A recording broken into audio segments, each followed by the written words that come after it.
শুভ দুপুর বন্ধুরা, দেখো এখানে টকবক করে ডাল ফুটছে। ডাল সম্বাদ দিয়ে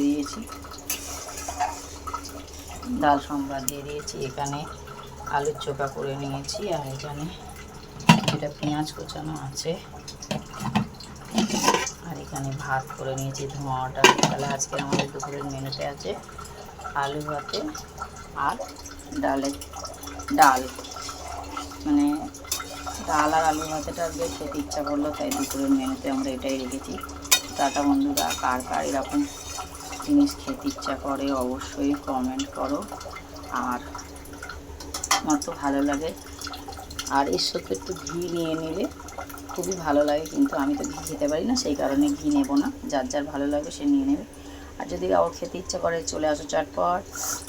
সবাই বন্ধু, সব সোনা বন্ধু, সবাই সবার পাশে থেকো, সাপোর্ট করো, সবাই সবার সাথে একসাথে চলো। টাটা।